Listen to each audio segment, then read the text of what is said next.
काल भारत विरुद्ध Australia semifinal अत्यंत महत्त्वाची मॅच. बऱ्याच जणांना वाटत होतं की भारतानं न्यूझीलंड जी मागली मॅच झाली होती ती हारायला पाहिजे होती. म्हणजे कसं झालं असतं, भारत आणि साऊथ आफ्रिका आले असते. तर असं काही नसतं. चॅम्पियन बनायचंय तर सर्व टीमांना हरवणं तेवढंच गरजेचं आहे. त्यामुळे ही जे विचार आहे हे काही कामाचे नाही.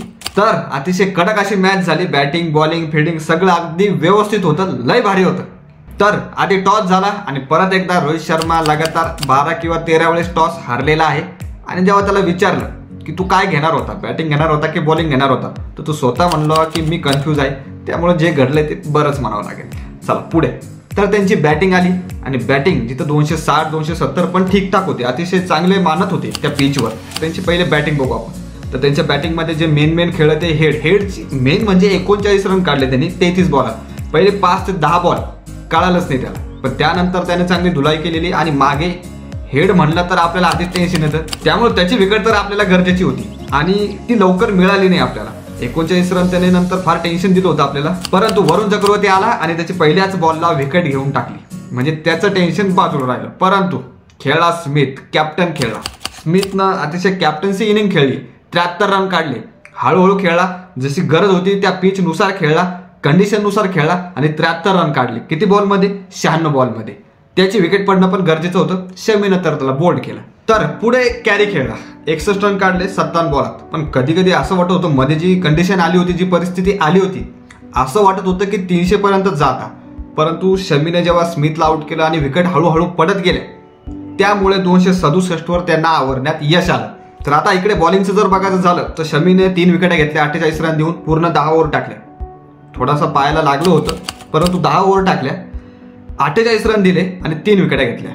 त्यानंतर आपण पाहिलं तर पांड्या, तुम्ही पाहताचे 5 ओव्हर टाकल्या, 5-6 म्हणा, 40 रन 1 विकेट. कुलदीप थोडासा मायनसमध्ये चाललाय काही मॅच पासून, त्यामुळे हा एक महत्वाचा प्रश्न आहे. कमेंट करून नक्की सांगा, कुलदीपला बसवून जर फास्टर घेतला एक शमी सोबत अर्शदीप घेतला तर चालेल का? कमेंट करून नक्की सांगायचंय.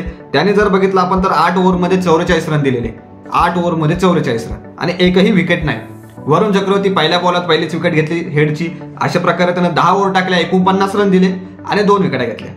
अक्षर पटेल ठीकठाक, 8 over 43 run 1 wicket. Jadeja 8 over 40 run, हे पण मस्त आहे आणि 2 विकेट घेतले. तर या प्रकारे भारताची बॉलिंग होती. आणि आता आली बॅटिंग. आता बॅटिंग अतिशय महत्वाची होती, कारण 267 सुद्धा काढणं, ते पण प्रेशर, ते पण कंडिशन बघून, ते महत्वाचं होतं. आणि त्यामध्ये रोहित शर्माच्या 2 कॅचेस सुटल्या. थोडंसं मायनस वाटलं होतं, परंतु 28 रनमध्ये थोडं कन्फ्युजन वाटलं होतं की तो काय करतोय, त्याला मारून खेळायचं की टिकून खेळायचं, त्याच्यामध्ये थोडासा गोंधळ निर्माण झाला होता असं वाटत होतं.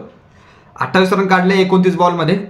गिल, शुभमन गिल यावेळेस नाही चालला, 8 रन काढले 11 बॉलमध्ये. दिसतंच 11 बॉलमध्ये. कोहली याच्याविषयी तर पूर्ण म्हणजे 4-5 तास जरी बोललं तरी कमी पडेल.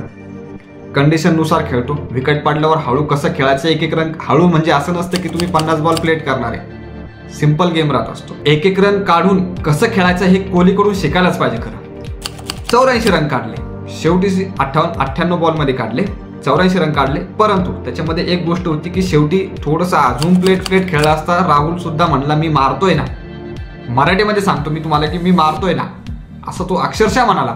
तर तिथे त्यानं थोडंसं हळू खेळायला पाहिजे, तो मारायची गरज नव्हती.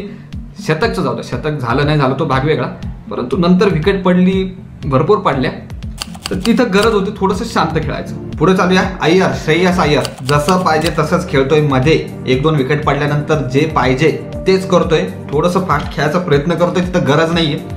45 रन काढले 62 बॉलमध्ये. शेवटचे 5-10 बॉल पाहिले विकेट पडण्याच्या आधी, तर तिथं गडबड करायची गरज नव्हती. पुढे जाऊया. अक्षर पटेल 27 रन व्यवस्थित आहे, 30 बॉलमध्ये 27 रन. राहुल, पहिल्यांदा वाटलं की राहुल जिम्मेदारी घेतोय, जबाबदारी घेतोय, हे पहिल्यांदा वाटलं. 42 रन 34 बॉलात. जिथं मारायची गरज होती तिथं मारलं, जास्त प्रेशर येऊ नाही दिलं विराट कोहलीवर.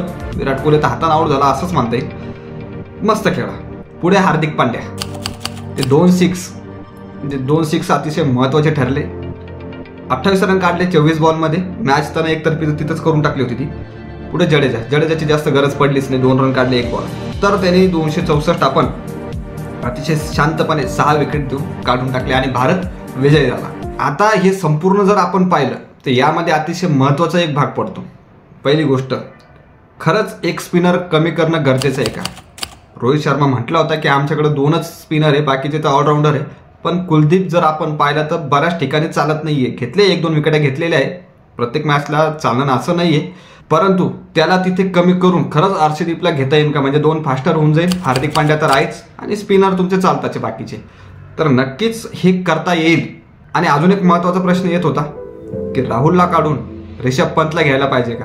तर आता तर तसे बदल करणार नाहीत माझ्या मते. झाला तर एकच बदल होईल, ते पण तुम्ही कमेंट करून नक्की सांगा. एक बदल होईल की नाही ते पाहणं गरजेचं आहे. कुलदीप यादवला बसून हे खरंच अर्शदीपला घेतील का? हाच एक महत्त्वाचा प्रश्न. बाकी नाही तर काहीही बदल करण्यात येणार नाही.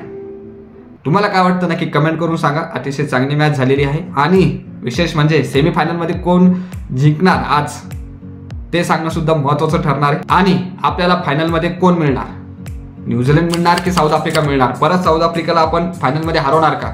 हा सुद्धा प्रश्न राहील. मग पण कोण येणार नक्की सांगा. बाकी व्हिडिओ आवडला असेल, माहिती आवडली असेल तर लाईक करा, शेअर करा, सबस्क्राईब करा ना. धन्यवाद.